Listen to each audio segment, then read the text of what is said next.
Assalamualaikum warahmatullahi wabarakatuh. Waalaikumsalam warahmatullahi wabarakatuh. Alhamdulillahirabbil alamin, nahmaduhu wa nasta'inuhu wa nastaghfiruh wa na'udzu billahi min shururi anfusina wa min sayyiati a'malina, may yahdihillahu fala mudilla lahu wa may yudlil fala hadiya lahu. Asyhadu an la ilaha illallah wa asyhadu anna Muhammadan abduhu wa rasuluh. Amma ba'd. Yang kami hormati Ibu Kepala Sekolah SDN Kalibalik 01, yang kami hormati segenap Dewan Guru SDN Kalibalik 01, yang kami hormati segenap tenaga pendidikan SDN Kalibalik 01. Pertama dan paling utama, marilah kita senantiasa memanjatkan puja dan puji syukur kehadirat Allah Subhanahu wa Ta'ala yang sampai detik ini kita masih diberikan kesehatan, kenikmatan, rahmat serta hidayahnya, sehingga kita dapat berkumpul bersama, bermuajahah, bermujalasah, bertatap muka, duduk bersama untuk melaksanakan kegiatan aksi nyata yang akan dilaksanakan oleh teman-teman JGP kita, yaitu Ibu Rina Rohana SPD, Ibu Siti Khotijah SPD, dan Bapak Ahmad Mustahid SPDI, yang semoga senantiasa dirahmati oleh Allah. Kedua kalinya sholawat serta salam tak lupa kita haturkan kepada junjungan kita Nabi Agung Nabi Muhammad Sallallahu Alaihi Wasallam, yang sangat kita nanti-nantikan syafaatnya, lebih-lebih syafaatul umat di hari kiamat. Amin amin ya rabbal alamin. Bapak Ibu yang kami hormati, perkenalkan kami atau saya selaku moderator atau pembawa acara akan membacakan susunan acara pada hari ini. Yang pertama adalah pembukaan, yang kedua adalah sambutan serta motivasi, kemudian yang acara ketiga yaitu presentasi atau sosialisasi tentang budaya positif yang akan disampaikan oleh para guru penggerak di SDN Kalibalik 01. Kemudian acara berikutnya tanya jawab, dan acara yang terakhir adalah penutup. Untuk mengefektifkan waktu, marilah kita buka acara pada siang hari ini dengan bacaan surah Al-Fatihah, dengan harapan apa yang akan kita jalankan, apa yang akan kita lakukan, apa yang akan kita diskusikan akan mendapatkan ridha dan pertolongan dari Allah Subhanahu wa Ta'ala. Ridwanillah wa bi syafaati Rasulillah sallallahu alaihi wasallam wa bi usul qasidin al-Fatihah. A'udzu billahi minasyaitonir rajim. Bismillahirrahmanirrahim. Alhamdulillahirabbil alamin, arrahmanir rahim, maliki yaumiddin. Iyyaka na'budu wa iyyaka nasta'in, ihdinas siratal mustaqim, siratal ladzina an'amta 'alaihim ghairil maghdubi 'alaihim waladdallin. Amin. Terima kasih. Kemudian acara berikutnya adalah sambutan sekaligus motivasi yang akan disampaikan oleh Ibu Kepala Sekolah SDN Kalibalik 01 kepada Ibu Rofiqah SPDSD. Waktu dan tempat diaturkan.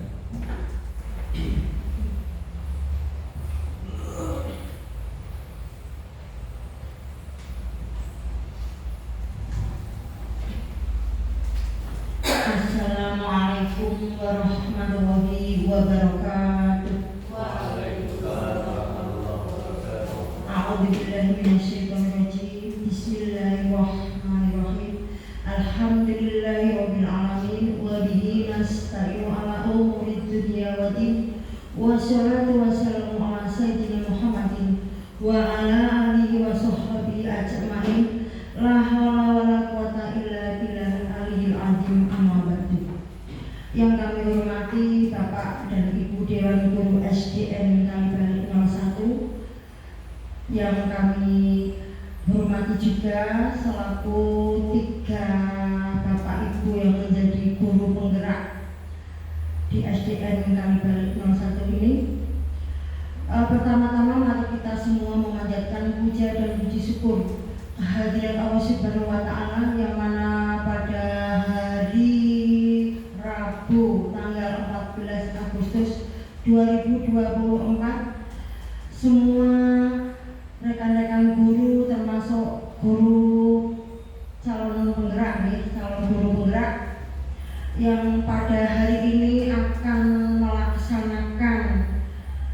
aksi nyata budaya positif. Semoga nanti lancar ya dalam melaksanakan tugas ini, semoga lancar dan sukses. Yang kedua, sholawat serta salam kepada junjungan kita Nabi Agung Muhammad Shallallahu Alaihi Wasallam yang senantiasa kita ikuti ajarannya dan kita nantikan syafaat atau pertolongan di yaumul qiyamah. Amin ya rabbal alamin. Kepada Bapak dan Ibu guru semuanya, termasuk yang CGP calon guru penggerak, atas nama Ibu Rina Rohana, Ibu Siti Khadijah, Bapak Ahmad Mustafid, semoga nanti bisa melaksanakan tugas aksi nyata ini dengan setuntas-tuntasnya, sebaik-baiknya. Saya selaku kepala sekolah akan mendorong atau memberi motivasi kepada panjenengan bertiga semuanya. Nantinya ke depannya dengan adanya kegiatan aksi nyata budaya positif ini, nantinya anak-anak didik kita akan menjadi anak yang baik, anak yang berprestasi, anak yang berakhlakul karimah, dan nantinya panjenengan semuanya menjadi calon pemimpin ya, nantinya calon pemimpin, entah itu diangkat kepala sekolah, entah itu nanti akan diangkat pengawas. Amin ya rabbal alamin. Dan Bapak Ibu guru semuanya, atas kegiatan ini dimohon partisipasinya, dimohon dukungannya, dimohon motivasinya, agar Bapak Ibu yang mengikuti CGP tersebut dapat berjalan lancar tanpa ada kendala apapun. Karena di SD kita sudah saya kondisikan ketika ada kegiatan CGP, dimohon Bapak Ibu semuanya ikut mensupport, karena nantinya Bapak Ibu juga yang belum mendapatkan kesempatan menjadi CGP nantinya akan mengalami seperti ini. Siap ya Bapak Ibu ya? Siap semuanya. Terima kasih. Semoga di acara ini nanti benar-benar kita laksanakan, tidak istilahnya main-main atau hanya istilahnya untuk formalitas saja, tidak. Ini benar-benar kita laksanakan sesuai dengan apa yang kita harapkan Bapak Ibu semuanya ya. Bilangnya saya tidak bisa panjang lebar karena waktunya yang sudah nanti kita akan bergantian ya, dari Ibu Rina, Ibu Tija sama Bapak Tahir nanti akan istilahnya mau mempresentasikan atau memberikan sosialisasi kepada Bapak dan Ibu guru semuanya. Mohon didengarkan Bapak Ibu ya. Dari saya cukup sekian. Bila ada kata yang kurang berkenan atau yang kurang saya sampaikan kurang pas, saya mohon maaf, sungguh maaf. Selaku kepala sekolah tetap mendukung, optimis, sukses selalu. Amin ya rabbal alamin. Bila taufiq wal hidayah. Wassalamualaikum warahmatullahi wabarakatuh.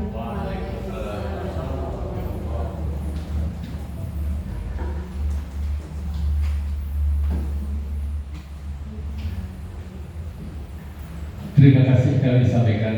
Semoga dengan motivasi yang diberikan oleh Ibu Kepala Sekolah SDN Kalibaran 1 memberikan semangat bagi kita semuanya, khususnya untuk para CGP yang berada di SDN Kalibaran 1. Bapak Ibu hadirin semuanya, untuk acara berikutnya yaitu acara ini yaitu sosialisasi ataupun aksi nyata tentang budaya positif yang akan urut disampaikan oleh Ibu Rina Rohana, Ibu Siti Khadijah dan Bapak Ahmad Mustafid. Untuk yang pertama disilakan untuk Ibu Rina Rohana untuk menyampaikan.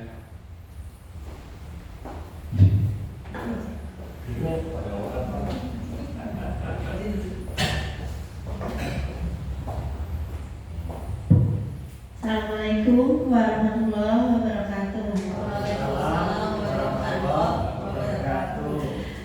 Langsung saja ya.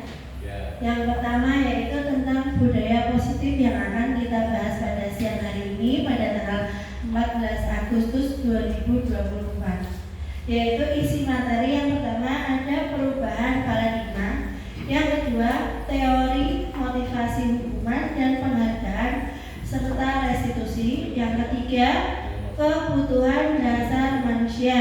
Yang keempat yaitu restitusi. Selanjutnya, yang pertama itu adalah perubahan paradigma. Nah, sekarang sebelum memulai, biar nggak tegang dan ngantuk, coba boleh pejamkan mata sebentar, ya. Ini ada clue-nya tentang cobalah buka. Anda dan teman Anda akan melakukan kegiatan yang bernama cobalah buka. Anda adalah A. Tugas Anda adalah mengepalkan salah satu tangan Anda. Coba Anda bayangkan bahwa Anda menyimpan sesuatu yang sangat berharga di dalam kepalan tangan Anda.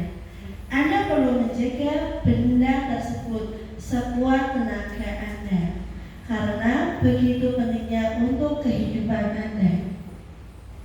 Tugas rekan Anda B adalah mencoba dengan segala cara untuk membuka kepalan tangan Anda.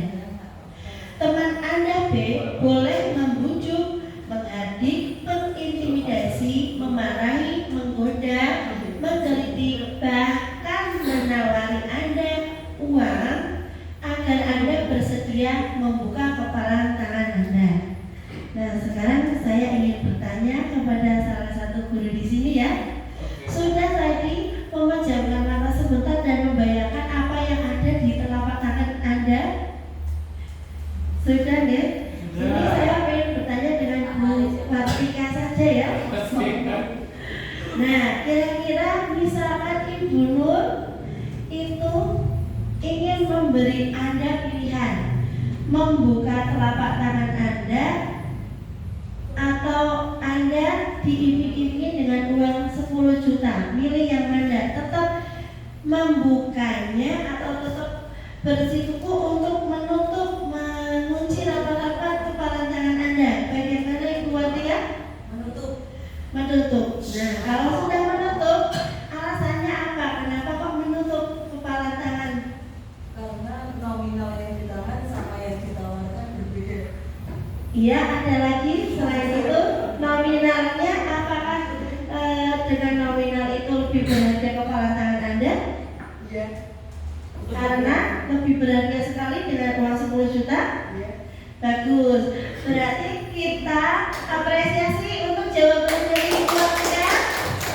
Jadi Ibu Watika itu memiliki sesuatu yang berharga, jadi tidak ingin terkoyak dengan apapun, mempunyai apa namanya, jati diri dan fokus terhadap apa yang dia miliki.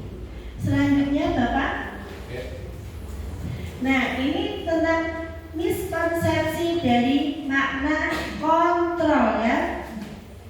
Pada dasarnya kita tidak dapat memaksa murid untuk berbuat sesuatu jika murid tersebut memilih untuk tidak melakukannya. Jadi kita itu tidak bisa memaksakan anak harus pintar semua, harus pintar laptop semua, begitu, ya. Yang pertama, ilusi guru mengontrol murid.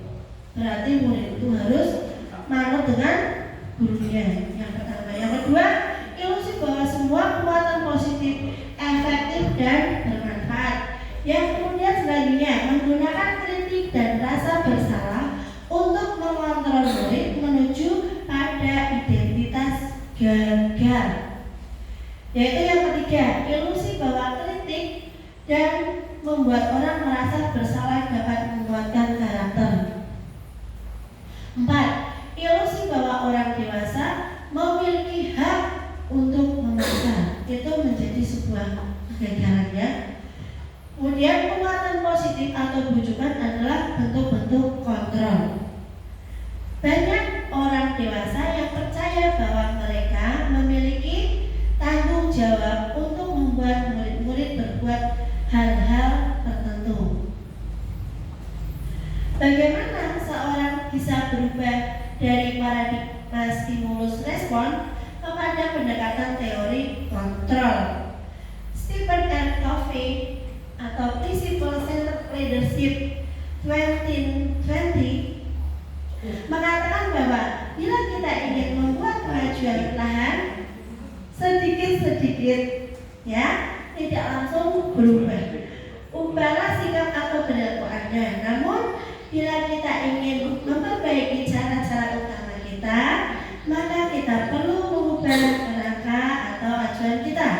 Ubahlah bagaimana Anda melihat dunia, bagaimana Anda berpikir tentang manusia. Ubahlah paradigma Anda, skema pemahaman dan penjelasan aspek-aspek tertentu tentang realitas. Nah, sekarang ada stimulus respon. Stimulus respon itu ya langsung ya, yang langsung. Realitasnya atau kebutuhan itu sebenarnya realitas kita itu sama kebutuhannya. Tetapi teori kontrolnya realitas atau kebutuhan kita berbeda-beda. Kemudian stimulus respon dari semua orang melihat hal yang sama. Kemudian teori kontrolnya setiap orang memiliki gambaran berbeda. Yang ketiga, stimulus respon dari kita mencoba mengubah orang agar berpandangan sama dengan kita. Ternyata teori kontrolnya kita berusaha memahami pandangan orang terhadap dunia. Yang keempat, perilaku buruk dipandang sebagai suatu kesalahan. Teori kontrolnya semua perilaku memiliki tujuan. Yang kelima, orang lain bisa mengontrol saya. Teori kontrolnya hanya Anda yang bisa mengontrol diri Anda sendiri. Yang keenam, saya bisa mengontrol orang lain. Teori kontrolnya Anda tidak bisa mengontrol orang lain. Yang ketujuh, pemaksaan ada pada saat bujukan gagal. Teori kontrolnya kolaborasi dan konsensus menciptakan pilihan-pilihan baru. Kemudian mode berpikir menang atau kalah. Teori kontrolnya mode berpikir menang atau menang. Makna dari disiplin. Sebelumnya, mari kita tanyakan ke diri kita sendiri. Bagaimana kita berperilaku? Mengapa kita melakukan segala sesuatu? Apakah kita melakukan sesuatu karena adanya dorongan dari lingkungan atau ada dorongan yang lain? Terkadang kita melakukan sesuatu karena kita menghindari rasa sakit atau ketidaknyamanan atau teguran. Terkadang kita juga melakukan sesuatu untuk mendapatkan apa yang kita mau. Pernahkah Anda melakukan sesuatu untuk mendapat senyuman atau pujian dari orang lain? Pernah tidak? Pernah, sering ya, manusiawi. Untuk mendapatkan hadiah tentunya pernah apa tidak? Atau untuk mendapatkan uang. Apalagi kira-kira alasan orang melakukan sesuatu. Bapak pendidikan kita, Ki Hajar Dewantara, menyatakan bahwa di mana ada kemerdekaan, disitulah harus ada disiplin yang kuat. Sungguh pun disiplin itu bersifat self-disiplin, yaitu kita sendiri yang mewajibkan kita dengan sekeras-kerasnya. Tetapi itu sama saja, sebab jikalau kita tidak cakap melakukan self-disiplin, wajiblah penguasaan lain mendisiplinkan diri kita. Dan peraturan demikian itu harus ada di dalam suasana yang merdeka. Ki Hajar Dewantara, Pemikiran, Konsepsi, Keteladanan, Sikap Merdeka, Ciptakan 2017 halaman 470. Nah, sekarang tentang disiplin positif dan motivasi intrinsik.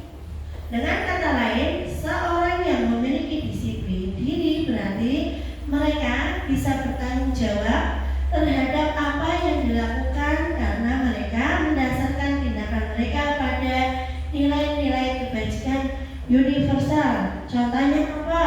Misalkan Ibu Asri ada yang memberikan contoh tentang disiplin positif. Ya. Anak-anak misalnya contohnya. Anak-anak ya. Iya. Iya. Yang dilakukan anak misalkan iya, 100 untuk Ibu Asri ya. Itu ya, jawabannya salah satunya dengan disiplin berangkat masuk sekolah. Itu contoh suatu tanggung jawab siswa untuk belajar berdisiplin ya. Kemudian sebagai pendidik, tujuan kita adalah menciptakan anak-anak yang memiliki disiplin diri sehingga mereka bisa berperilaku dengan mengacu pada nilai-nilai kebajikan universal dan memiliki motivasi intrinsik bukan ekstrinsik ya, berarti dari diri kita sendiri. Langsung Bapak. Iya. Nilai-nilai kebajikan yang universal.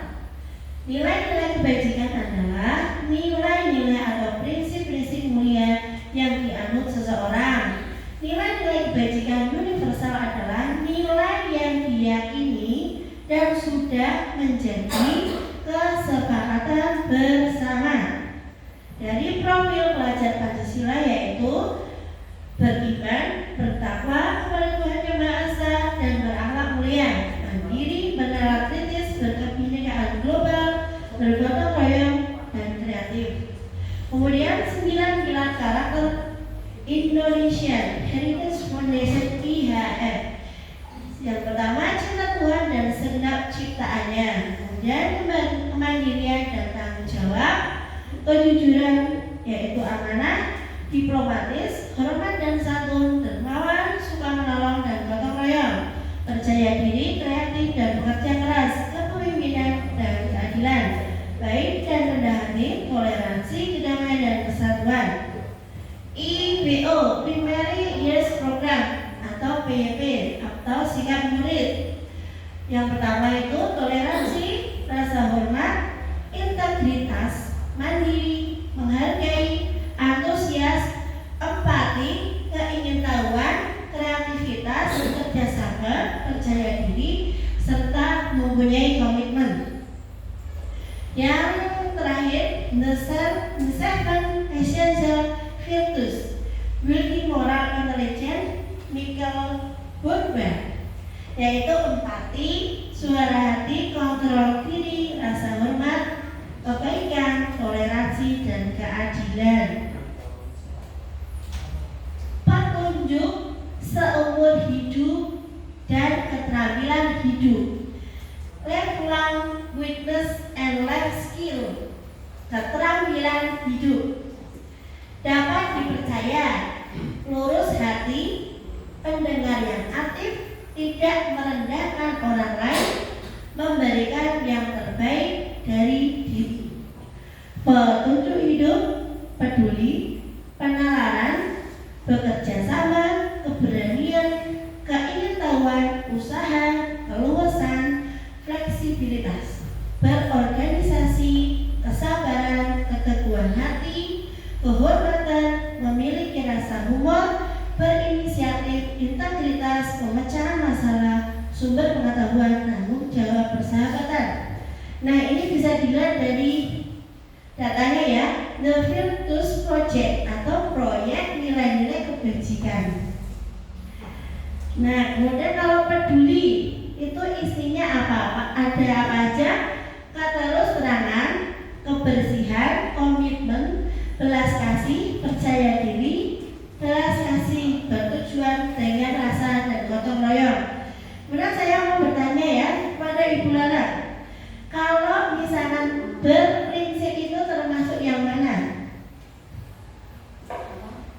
integritas. Pak Haris Rajab, kalau bersyukur itu termasuk yang mana? Iya, rasa hormat. Ibu Nur, ya, kalau yang kejujuran itu maksudnya yang mana? Kejujuran. Rajin. Terima kasih, tepuk tangan untuk semuanya ya.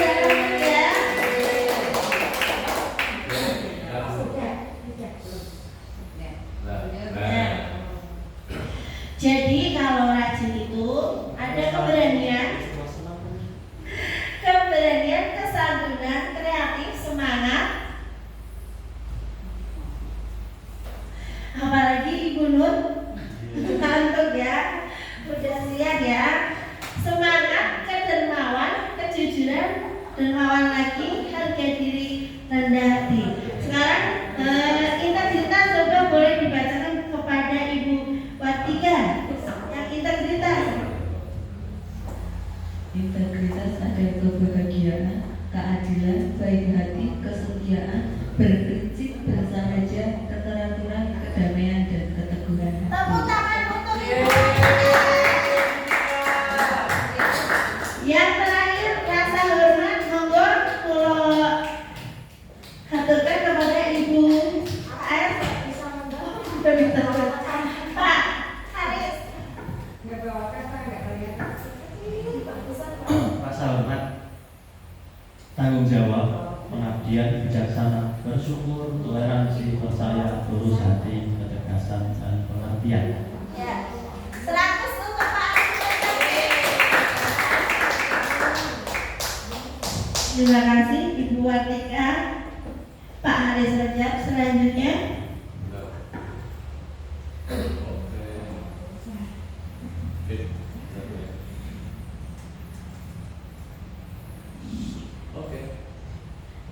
Yang kedua, Bapak Ibu masih semangat ya? Teori motivasi, hukuman, dan penghargaan restitusi. Teori motivasi. Dia dosen dalam bukunya Restoring School Discipline menyatakan ada 3 motivasi perilaku manusia. 3 motivasi perilaku manusia. Yang pertama, untuk menghindari ketidaknyamanan atau hukuman. Yang kedua, untuk mendapatkan imbalan atau penghargaan dari orang lain. Yang ketiga, untuk menjadi orang yang mereka inginkan dan menghargai diri sendiri dengan nilai-nilai yang mereka percaya. Kira-kira yang mana yang mau kita bahas pada siang hari ini? Yang pertama, kedua, atau ketiga? Yang mana Pak Haris? Pak Denny? Ya, yang akan kita bahas adalah yang ketiga, untuk menjadi orang yang mereka inginkan dan menghargai diri sendiri dengan nilai-nilai yang mereka percaya.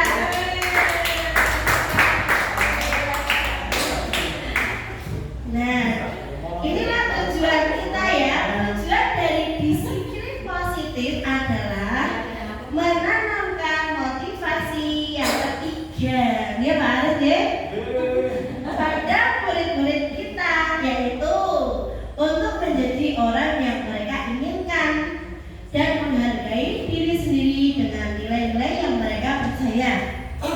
Ketika murid-murid kita memiliki motivasi tersebut, mereka telah memiliki motivasi intrinsik yang berdampak jangka panjang. Motivasi yang tidak akan terpengaruh pada adanya hukuman atau hadiah. Biasanya anak-anak kan suka dikasih hadiah atau hukuman ya Ibu. Pasti hadiah ya. Dan kita nanti akan mendapatkan hukuman juga. Mereka akan tetap berperilaku baik dan berlandaskan nilai-nilai kebajikan karena mereka ingin menjadi orang yang menjunjung tinggi nilai-nilai yang mereka hargai. Nah, sekarang Ibu Nur, hukuman dan penghargaan. dijawab ini semuanya Ibu Nur, Ibu Asri, Ibu Atika, Pak Haris, Pak Dani, Ibu Laras, Sati, dan Ibu Kepala Sekolah kita. Ada suatu kisah atau cerita. Iva kurang menguasai pelajaran matematika, sehingga pada saat pelajaran tersebut berlangsung, dia lebih banyak berdiam diri atau menggambar di buku pelajarannya.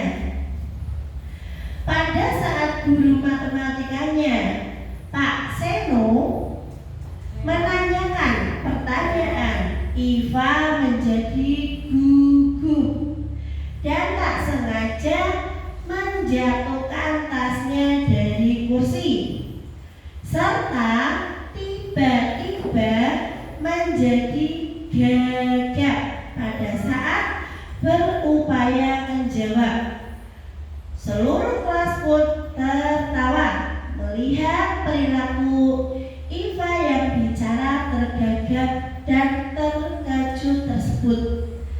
Pak Seno pada saat itu membiarkan teman-teman Iva menertawakan Iva yang tergagap dan malu luar biasa, dan malahan minta Iva untuk maju ke depan dan berdiri di depan kelas sambil menunjuk hidungnya karena tidak bisa menjawab pertanyaan dari Pak Seno. Kelas makin gaduh dan anak-anak pun tertawa melihat Iva di depan kelas memegang ujung hidungnya sendiri. Pertanyaannya Bapak Ibu ya, siap-siap menjawab nih ya. Apakah Anda setuju dengan tindakan Pak Seno terhadap Iva? Mengapa? Yang kedua, menurut Anda tindakan Pak Seno terhadap Iva adalah sebuah hukuman atau konsekuensi? Mengapa? Mengapa? Siapa yang ingin menjawab? Ibu Astri ya. Oh, Pak Haris. Tepuk tangan buat Pak Haris. Untuk pertanyaan pertama, apakah Anda setuju dengan tindakan Pak Seno? Kalau menurut saya tidak setuju. Kenapa? Ya karena selain itu mempermalukan anak, bisa mempengaruhi mental anak. Sebelum saya menjawab itu hukuman atau konsekuensi, bisa dijelaskan dulu hukuman itu apa, konsekuensi itu apa. Kalau menurut saya, kalau sekilas membaca itu Pak Seno itu konsekuensi, bukan hukuman.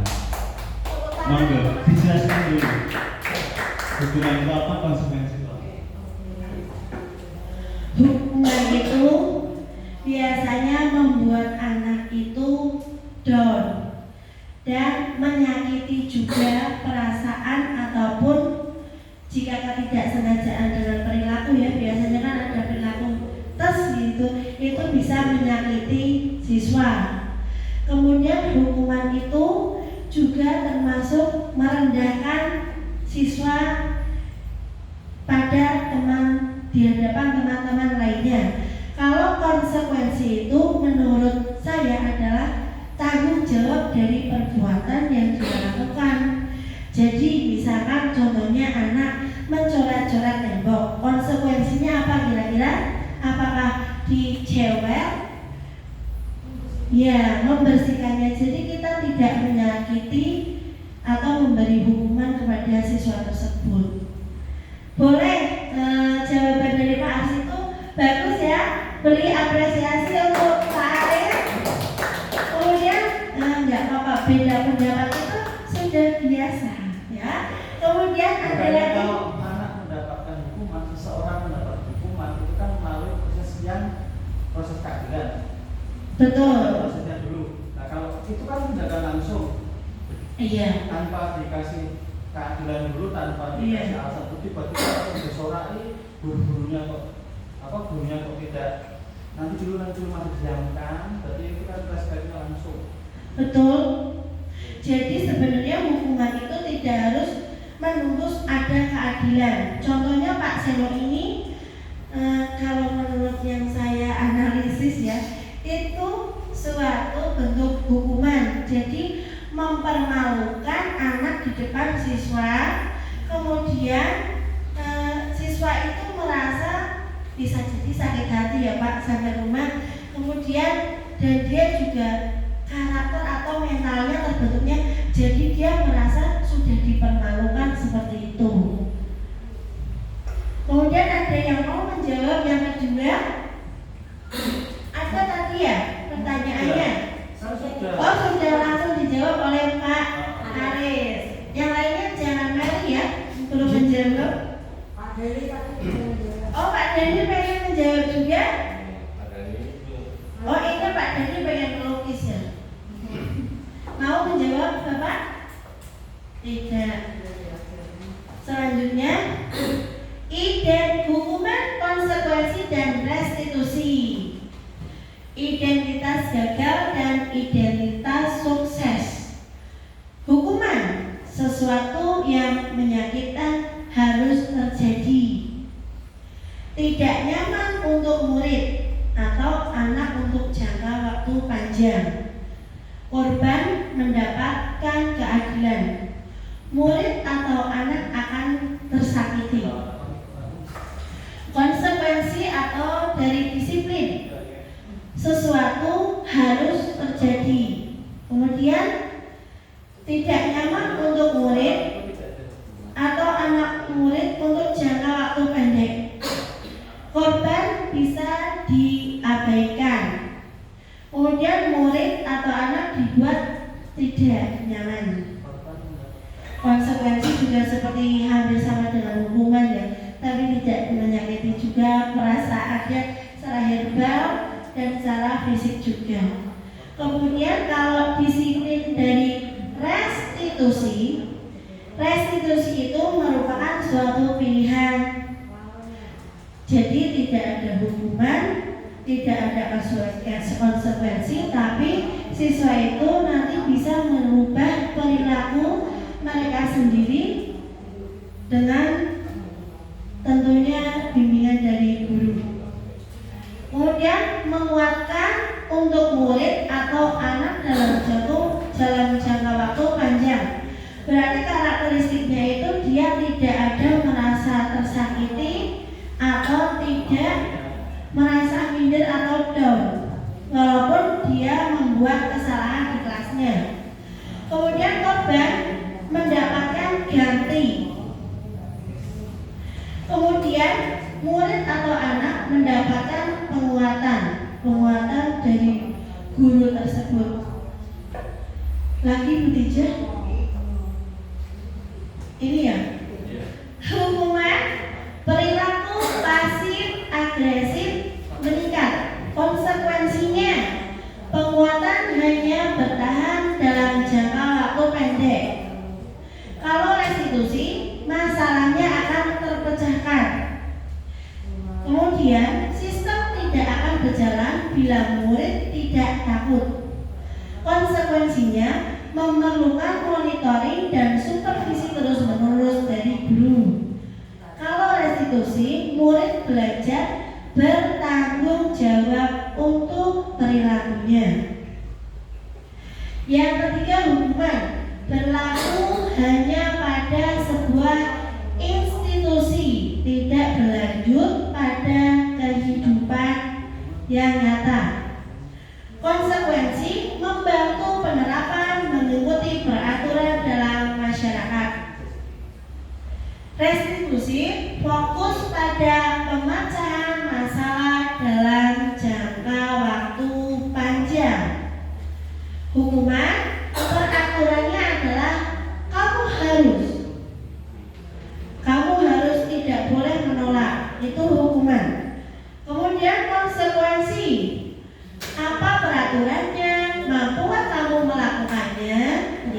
evaluasi. Jika restitusi, apa yang kamu yakini, kesepakatan kelas apa yang sudah kamu langgar, apa yang bisa kamu lakukan untuk memperbaiki masalah ini. Hukuman, murid atau anak membenci sebuah peraturan. Konsekuensinya, murid atau anak menghormati peraturan.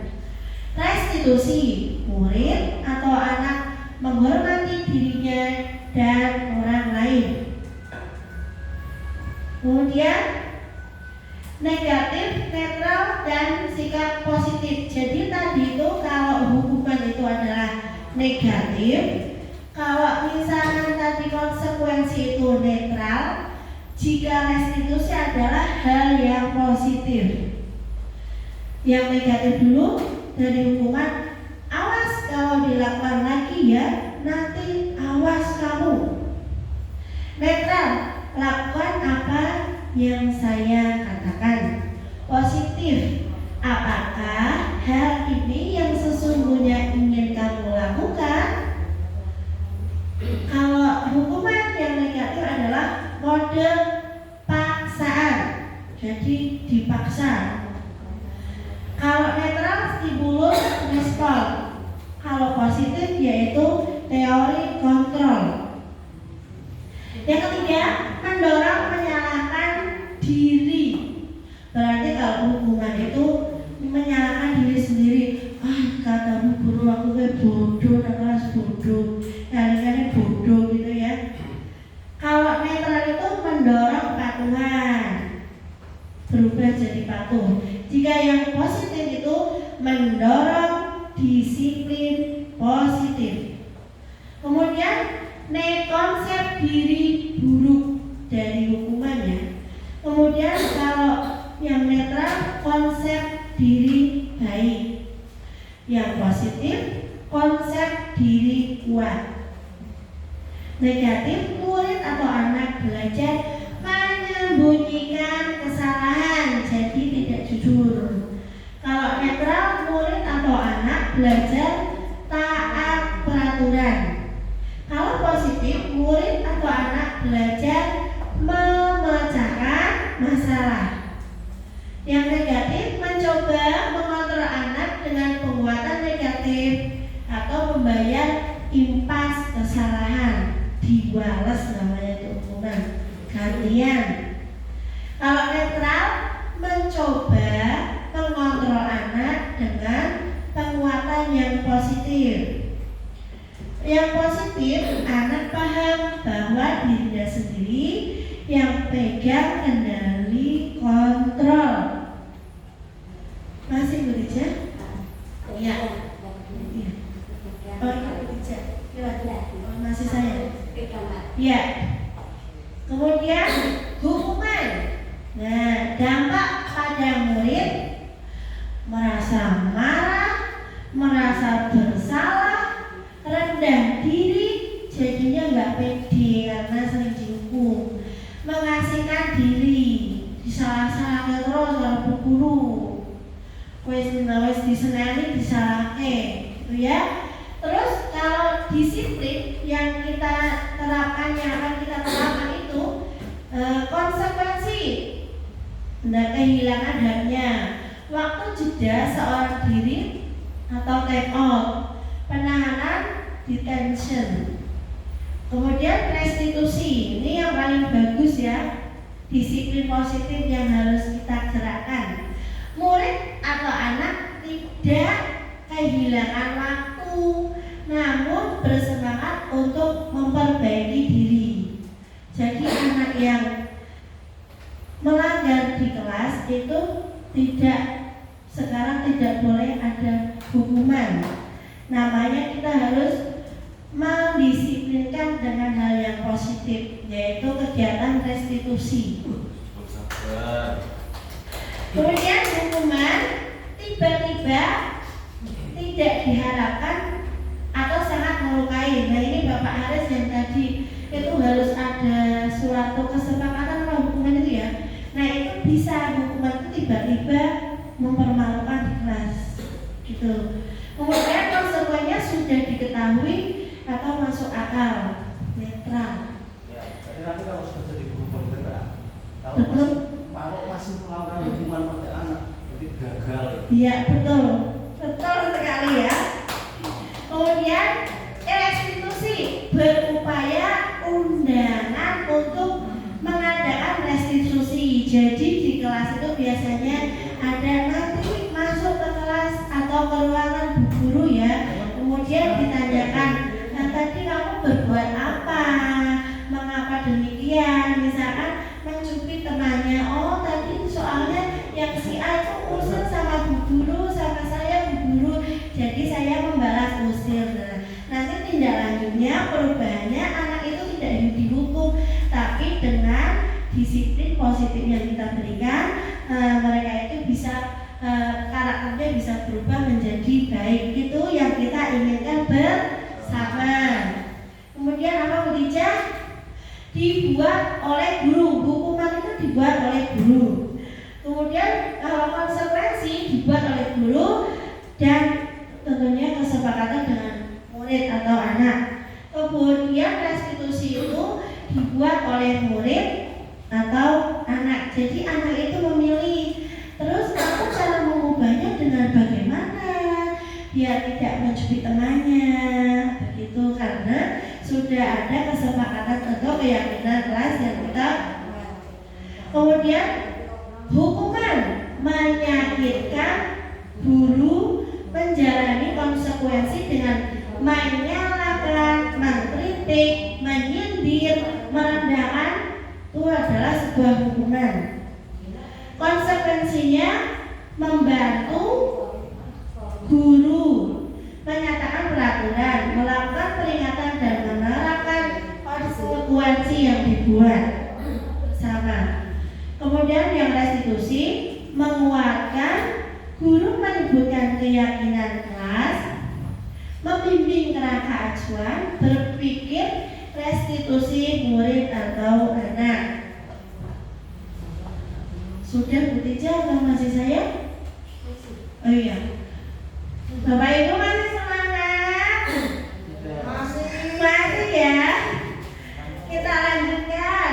Report Bapak Aris boleh untuk-untuknya sedikit gimana? Oh, ngantuk katanya. Hukum es breaking boleh ya? Es breaking bisa? Boleh Pak? Es breaking ya? Ya, sedikit boleh. Boleh. Sekarang? Mau? Remember ya. Hukuman bersifat tidak terencana, Bapak Ibu. Spontan atau tiba-tiba. Anak atau murid tidak tahu apa yang akan terjadi. Oh, Bapak Ibu guru nggak sadar, nggak tahu ya, tidak direncanakan ya, dan tidak dilibatkan. Hukuman bersifat satu arah dari pihak guru yang memberikan, dan murid hanya menerima suatu hukuman tanpa melalui suatu kesepakatan atau pengarahan dari pihak guru, baik sebelum atau sesudahnya. Hukuman yang diberikan bisa berupa fisik maupun psikis. Murid atau anak disakiti oleh suatu perbuatan atau kata-kata. Sementara disiplin dalam bentuk konsekuensi sudah terencana atau sudah disepakati. Biasanya itu ada konsekuensi. Kalau kamu terlambat, konsekuensinya apa? Begitu contohnya ya. Yang kemudian sudah dibahas atau disetujui oleh murid dan guru. Umumnya bentuk-bentuk konsekuensi dibuat oleh siapa? Kira-kira siapa kalau konsekuensi itu dibuatnya oleh pihak? Pintar sekali Pak Dani ya, pihak guru. Tepuk tangan Pak Dani. Ya, atau dari pihak sekolah biasa buat konsekuensi ya. Dan murid sudah mengetahui sebelumnya konsekuensi yang akan diterima bila ada pelanggaran. Pada konsekuensi, dibuat tidak nyaman untuk jangka waktu pendek. Misalkan terlambat BTI, gitu ya. Konsekuensinya menghafal 100 surat ada, itu kan kesel ya. Konsekuensi biasanya diberikan berdasarkan suatu data yang umumnya dapat diukur. Misalnya, setelah 3 kali tugasnya tidak diselesaikan pada batas waktu yang diberikan, atau murid melakukan kegiatan di luar kegiatan pembelajaran. Misalnya, apa Butika? Misalnya kegiatannya yang harus ada konsekuensinya,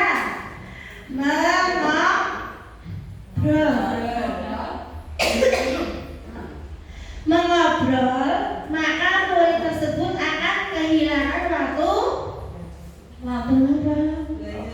Iya, waktu bermainnya, dan harus menyelesaikan tugas karena ketertinggalannya. Peraturan dan konsekuensi yang mengikuti ini sudah diketahui sebelumnya oleh siapa? Iya, murid. Sikap guru di sini senantiasa memonitor murid. Lanjut, Bu Guru. Sudah selesai? Terima kasih. Dilanjutkan oleh Ibu Siti Khadijah.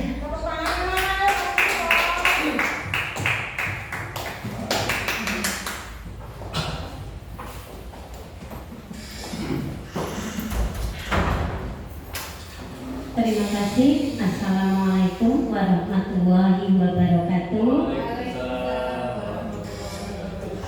Ya, tadi sudah dijelaskan sangat jelas sekali ya pemaparan dari Bu Lina tentang hukuman dan penghargaan. Nah, ini untuk saya akan menjelaskan sedikit tentang keyakinan kelas. Seseorang akan lebih tergerak dan bersemangat untuk menjalankan keyakinannya daripada hanya sekedar mengikuti serangkaian peraturan tertulis tanpa makna. Murid-murid pun demikian. Mereka perlu mendengarkan dan memahami arti sesungguhnya tentang peraturan-peraturan yang diberikan. Apa nilai-nilai kebajikan di balik peraturan tersebut, apa tujuan utamanya, dan menjadi tidak tertarik atau takut sehingga hanya sekedar mengikuti serangkaian peraturan-peraturan yang mengatur mereka tanpa memahami tujuan mulianya. Berbeda dengan nilai-nilai kebajikan yang menekankan pada keyakinan seseorang akan lebih memotivasi seseorang dari dalam.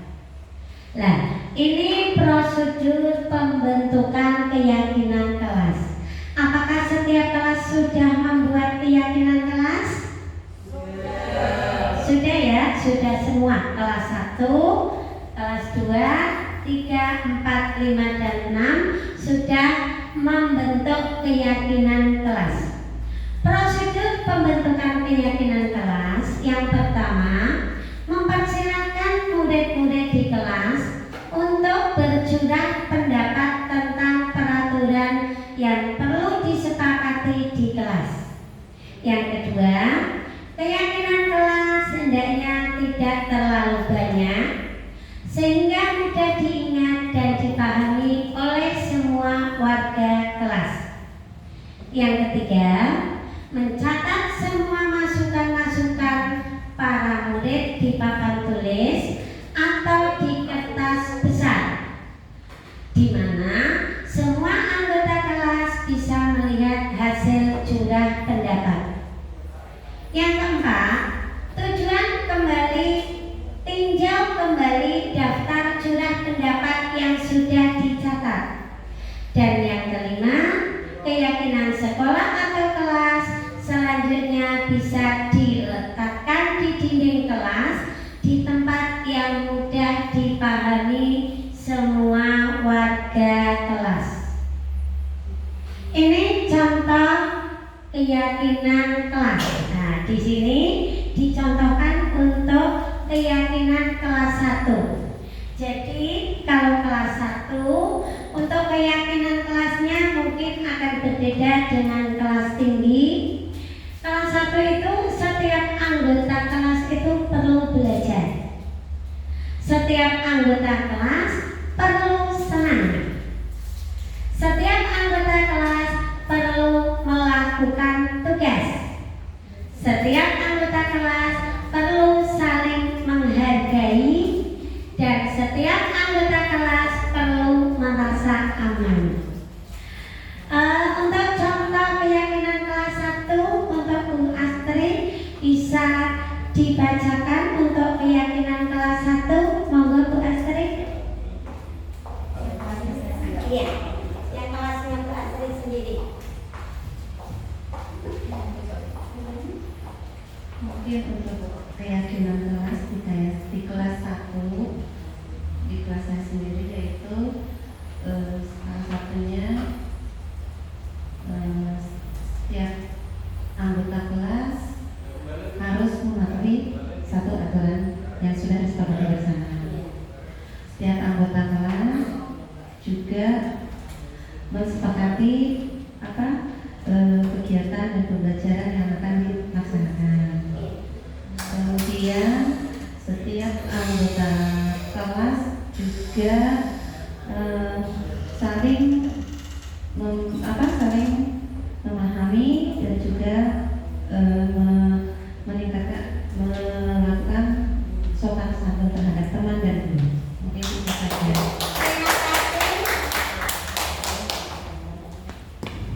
Iya, terima kasih kepada Bu Astri selaku kelas 1. Jadi keyakinan kelas 1 mungkin ya, biar jelas sekali, kelas 1 hadir tepat waktu. Nah, seperti itu. Kelas 1 tidak harus semuanya di saat Bu Guru menjelaskan tidak boleh ramai. Nah, seperti kelas 1, keyakinan kelas 1 harus saling menghargai sesama teman. Nah, seperti itu. Terima kasih Bu Astri atas keyakinan kelas 1. Untuk yang contoh selanjutnya yaitu keyakinan kelas 5. Ini yang dicontohkan. Keyakinan kelas 5 selalu bersikap positif, ya. Selalu bersikap positif, senantiasa menjadi diri terbaik. Yang ketiga, percaya dan menghormati orang lain serta barang miliknya. Yang keempat, berkomitmen terhadap setiap tugas. Dan yang kelima, senantiasa membantu. Minta tolong kami persilahkan Bu Nur Hidayah untuk membacakan keyakinan kelas 5 yang ada di kelas 2. Untuk keyakinan yang ada di kelas 5 yaitu yang pertama, selalu bersikap positif. Yang kedua, senantiasa menjadi diri yang terbaik. Yang ketiga, percaya dan menghormati orang lain serta barang miliknya. Yang keempat, berkomitmen terhadap setiap tugasnya. Dan yang terakhir adalah senantiasa membantu. Iya, terima kasih Bu Nur. Demikian tadi keyakinan kelas 5. Lanjut Pak. Ya, tadi kita sudah tentang keyakinan kelas. Sekarang kebutuhan dasar manusia. Setiap manusia itu pasti mempunyai kebutuhan hidup. Di sini ada kasus, akan saya bacakan kasusnya.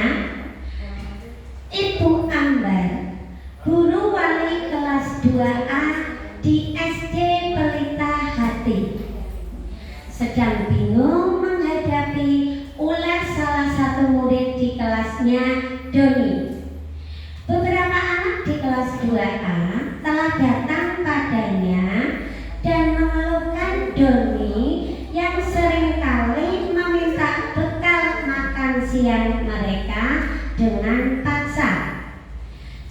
Anda menghadapi situasi seperti Ibu Ambar, apa yang akan Anda lakukan?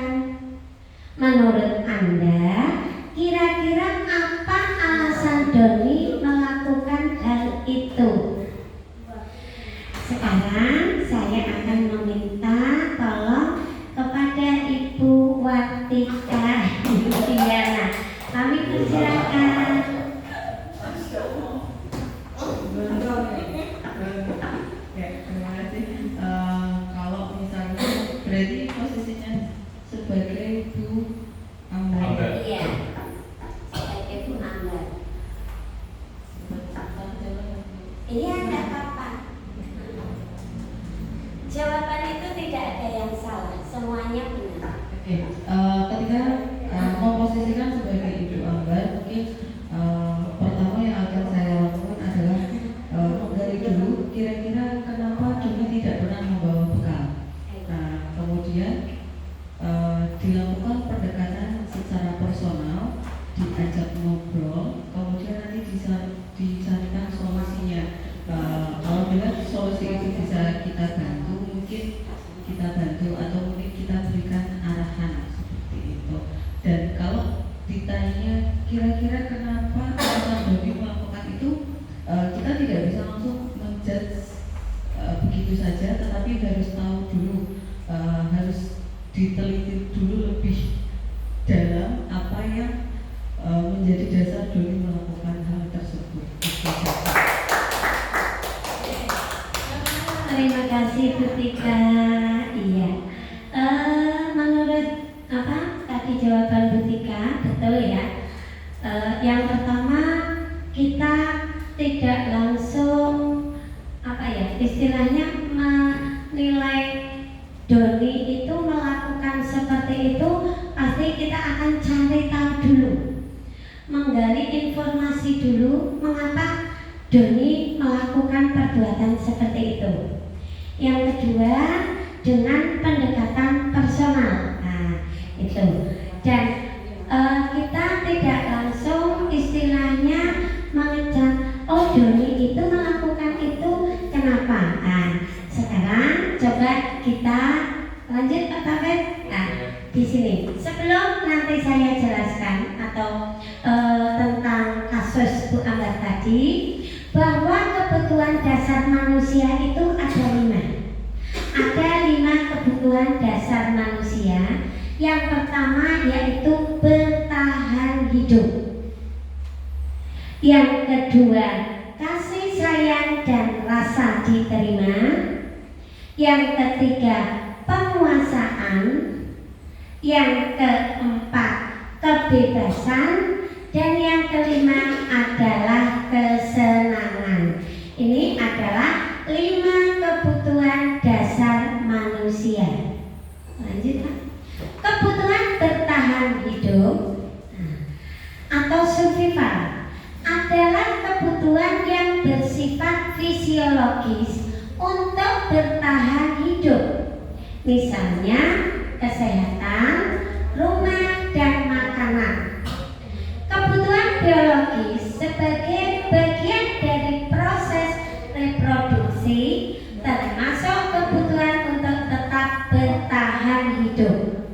Komponen psikologis pada kebutuhan ini meliputi kebutuhan akan perasaan aman. Nah, dalam kasus Doni di atas, apabila jawaban Doni ketika ditanya oleh Ibu Ambar adalah karena ia lapar dan orang tuanya tidak membawakannya bekal makan siang, maka kebutuhan dasar yang sedang berusaha dipenuhi oleh Doni adalah kebutuhan untuk bertahan hidup atau survival.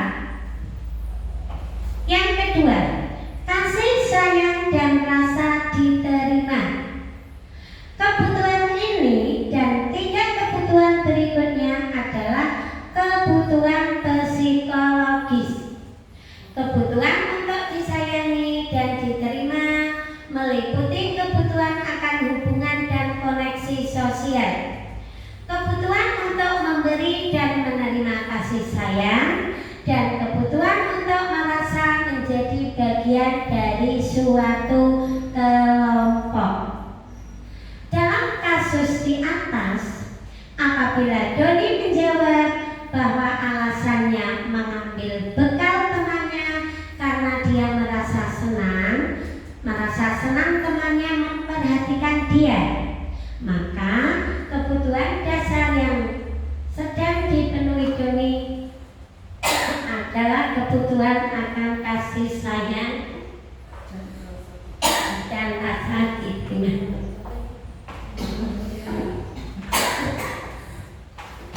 Oke, selanjutnya kebutuhan dasar yang ketiga ada penguasaan atau kebutuhan pengakuan atas kemampuan. Kebutuhan ini berhubungan dengan kekuatan untuk mencapai sesuatu, menjadi kompeten, menjadi terampil, diakui atas prestasi dan keterampilan kita, didengarkan dan memiliki rasa bahagia. Dalam kasus di atas, apabila jawaban Doni adalah dia merasa hebat karena temannya jadi takut dengan dia dan menuruti keinginannya, maka betulnya Doni sedang berusaha memenuhi kebutuhan dasarnya akan kekuasaan.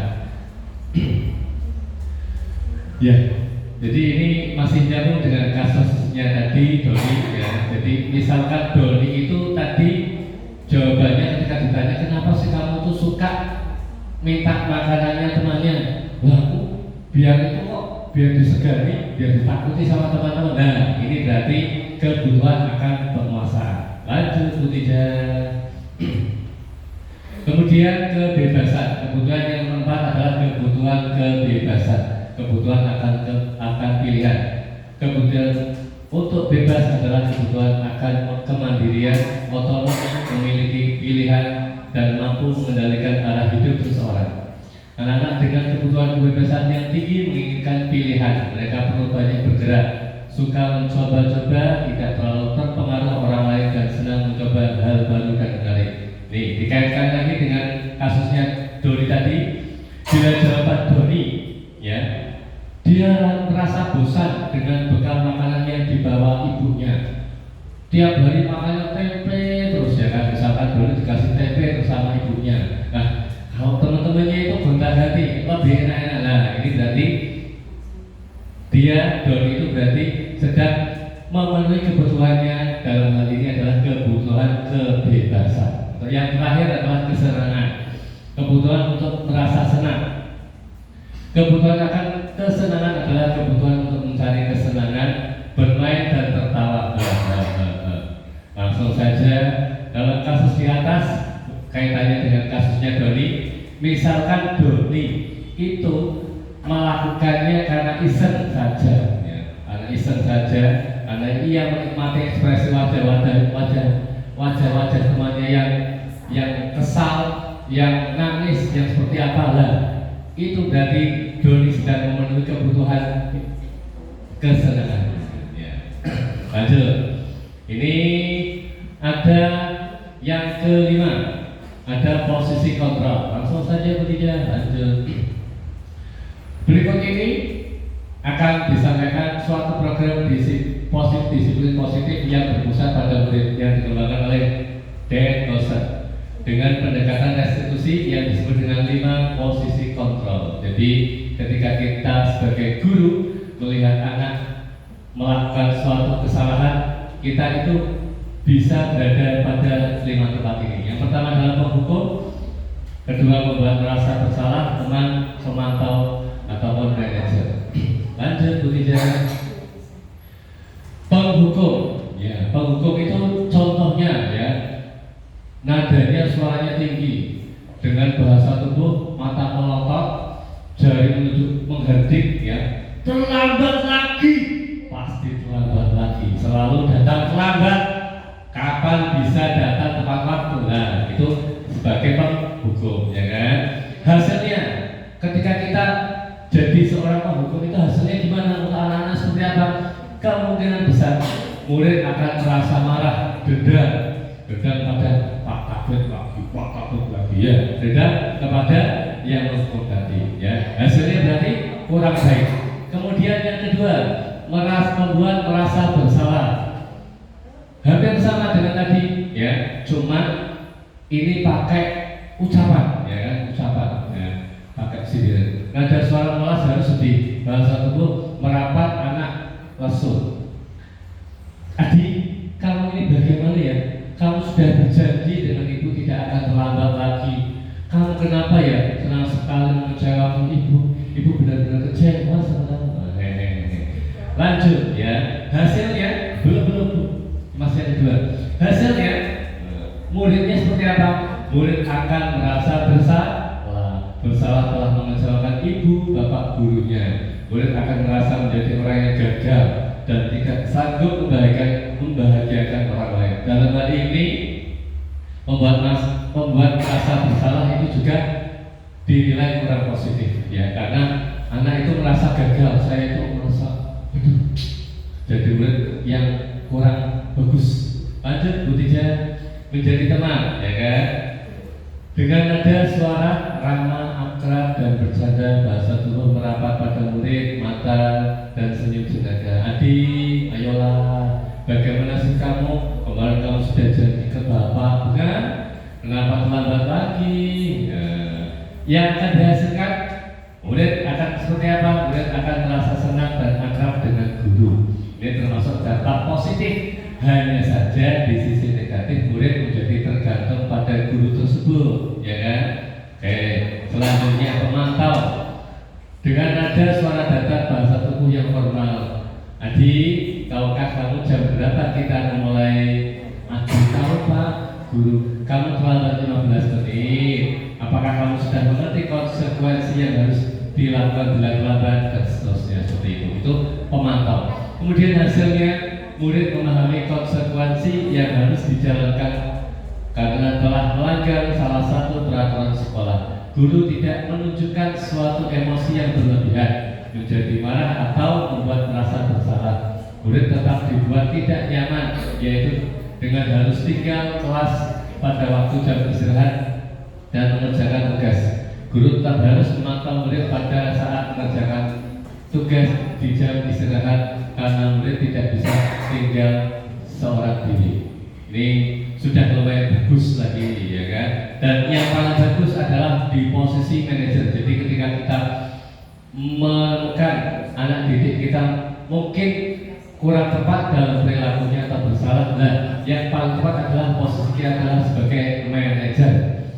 Contohnya, ya, Adi, apakah kamu mengetahui jam berapa sekolah dimulai? Tahu Pak, jam 7. Ya, jadi kamu terlambat. Kira-kira bagaimana kamu akan memperbaiki masalah ini? Nanti saya bisa menanyakan teman saya Pak untuk mengejar tugas yang ketiga. Oke, intinya ya fokus pada. Nah, kemudian bagaimana perasaan murid yang diberlakukan seperti ini? Pada posisi manajer, maka suara guru sebaiknya tulus, tidak perlu marah, tidak perlu meninggikan suara apalagi menunjuk-nunjuk jari ke murid, berkaca pinggang, bersikap seolah-olah menyesal tanpa sedih sekali akan perbuatan murid.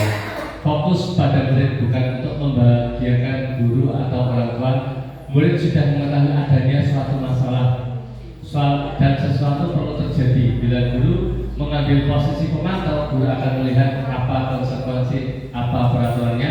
Namun pada posisi manajer, guru akan mengembalikan tanggung jawabnya pada murid untuk mencari jalan keluar permasalahannya dengan membimbingnya. Jadi kita akan membalikan, ya kan, memberikan pertanyaan kira-kira seperti itu. Ya. Lanjut. Yang terakhir adalah restitusi. Kenapa Pak Patip ini kok bahasanya cepat? Karena ini waktunya juga sudah terlalu sore, nanti mengganggu waktunya Bapak Ibu semuanya. Yang terakhir adalah restitusi adalah sebuah cara menanamkan disiplin positif pada murid. Restitusi adalah proses menciptakan kondisi bagi murid untuk memperbaiki kesalahan mereka sehingga mereka bisa kembali pada kelompok mereka dengan karakter yang lebih kuat. Restitusi juga adalah proses kolaboratif yang mengajarkan murid untuk mencari solusi untuk masalah dan membantu murid berpikir tentang orang seperti apa yang mereka inginkan dan bagaimana mereka harus memperlakukan orang lain. Lanjut. Ya. Jadi dalam segitiga restitusi atau restitusi itu ada 3 pokok. Yang pertama adalah menstabilkan identitas, kemudian memvalidasi tindakan yang salah, dan yang terakhir adalah menanyakan keyakinan. Dalam hal ini restitusi alhamdulillah bagi kami, bagi para guru CGP kemarin sudah mulai praktek ya, mulai praktek. Kita dituntut untuk membuat suatu masalah yang sebenarnya masalah itu kita buat-buat seperti itu, tapi kita memang dituntut seperti itu. Kemudian bagaimana cara menyelesaikannya, kami sudah melakukan itu semuanya, baik Bu Rina, Bu Tijah maupun saya sendiri. Dan ketika kita memang melakukan restitusi itu, insya Allah hasilnya berbeda dengan seperti yang sudah terjadi sebelumnya. Mungkin kita suka memberikan hukuman atau seperti apa, tidak ya, karena di sini ada 3 komponen, ada 3 tahap. Yang pertama menstabilkan identitas, ya kan. Menstabilkan identitas itu artinya kita tidak menjatuhkan murid, itu tidak, ya kan. Kita misalkan ada murid salah, kita juga mengademi, bahasanya kita itu mengademi. Tidak ada seorang pun yang di dunia ini yang sempurna, ya. Siapapun itu pasti pernah salah, ya kan. Ini adalah contoh menstabilkan identitas. Kemudian validasi tindakan yang salah setelah tadi yang diberikan adem-adem seperti itu, ya kan.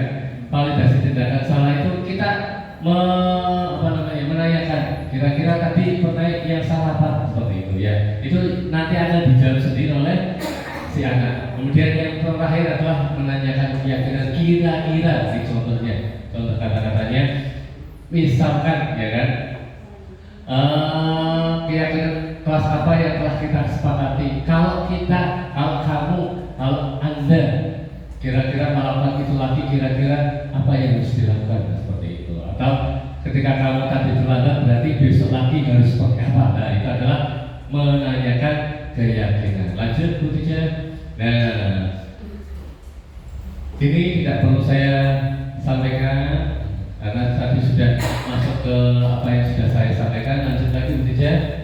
Nah, di bawah ini adalah ciri-ciri restitusi yang membedakan dengan program disiplin lainnya. Restitusi bukan untuk menebus kesalahan, namun untuk belajar dari kesalahan. Restitusi memperbaiki hubungan. Restitusi adalah tawaran, bukan paksaan, bukan hukuman, ya kan? Karena apa yang akan dilakukan setelah dia melakukan kesalahan itu adalah tawaran. Kira-kira kalau kamu melanggar lagi, kira-kira gimana, seperti itu. Itu yang menjawab sendiri itu adalah murid, bukan guru yang harus memutuskan. Oh, berarti kamu bukan. Restitusi menuntut untuk melihat melihat ke dalam diri. Restitusi mencari kebutuhan dasar yang mendasari tindakan. Restitusi diri adalah cara yang paling baik. Restitusi fokus pada karakter, bukan tindakan. Restitusi menguatkan. Restitusi fokus pada solusi. Restitusi mengembalikan murid yang berbuat salah pada kelompoknya. Kesimpulannya, dalam membimbing anak, ini kesimpulan secara keseluruhan, ya. Dalam membimbing anak, seorang guru, ya, kita diharapkan untuk memenuhi sesuai dengan kebutuhan anak. Jadi kebutuhan yang berbeda-beda, kita juga harus bisa menyesuaikannya. Kemudian kita perlu memahami kebutuhan dasar anak. Jadi seperti kasus tadi, ya, kebutuhan dasar anak, kebutuhan dasar manusia ada 5 itu ya harus kita sesuaikan. Menumbuhkan nilai-nilai kebajikan yang ada pada anak. Setiap anak itu semuanya juara, semuanya itu baik, ya kan? Kita tumbuhkan, kita kembangkan jadi anak yang lebih bagus. Meningkatkan motivasi intrinsik pada anak. Tadi ada 3 motivasi, ya kan?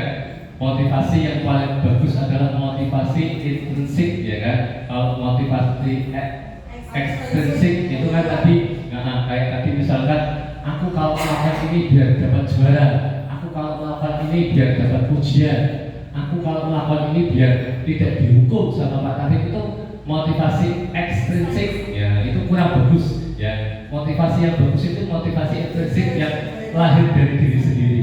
Aku pengen belajar lah biar saya itu menjadi orang yang pintar, biar cita-cita saya tercapai seperti itu. Menempatkan posisi kontrol guru sebagai seorang manajer seperti yang saya jelaskan tadi, ini menanamkan disiplin positif pada anak. Tulisannya nggak jelas. Dan yang terakhir, mari bersama kita ciptakan sekolah yang ramah anak dengan menerapkan budaya positif di sekolah. Oke.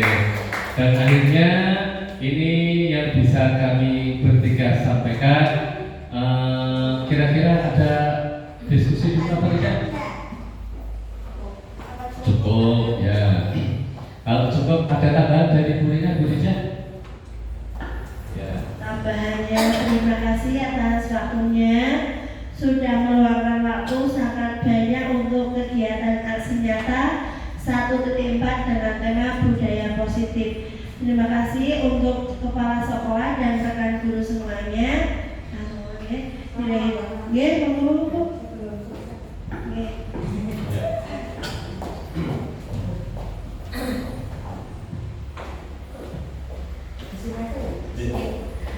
Terima kasih yang telah disampaikan dari Ibu Rina Romana, Ibu Sito Tija, dan sebagai moderator dari CPB tersebut Bapak Ahmad Mustafid. Aksi nyata tersebut mohon nantinya kita terapkan benar-benar di SD kita, karena saya amati dari awal sampai akhir bahwa kita menerapkan aksi nyata dengan istilahnya disiplin bahasanya nih. Kalau dulu itu ya istilahnya banyak studi kasusnya tadi ya, yang dicontohkan itu banyak studi kasusnya, itu maksudnya banyak kasus-kasus yang kita alami di SD manapun pernah terjadi.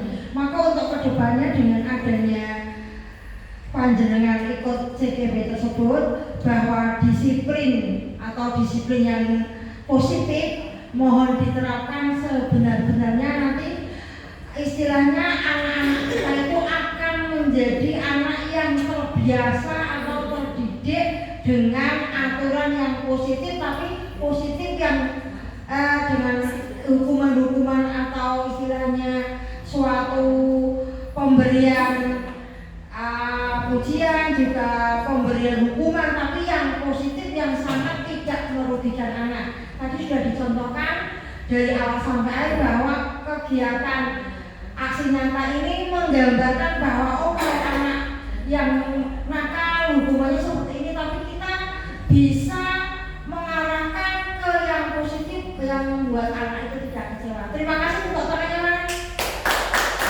sangat menginspirasi bagi kita semua. Terima kasih ya.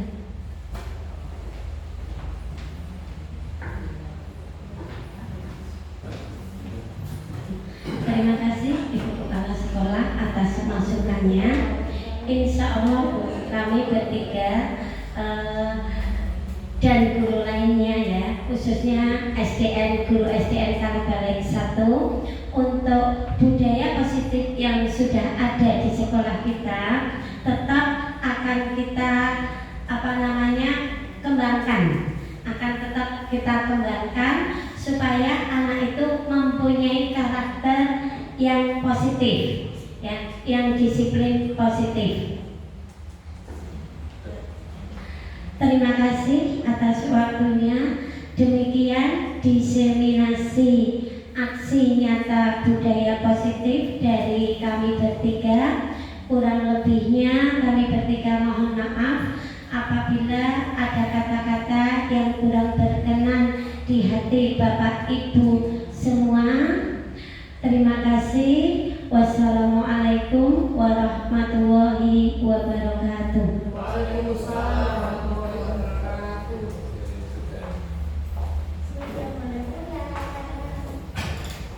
Kita mau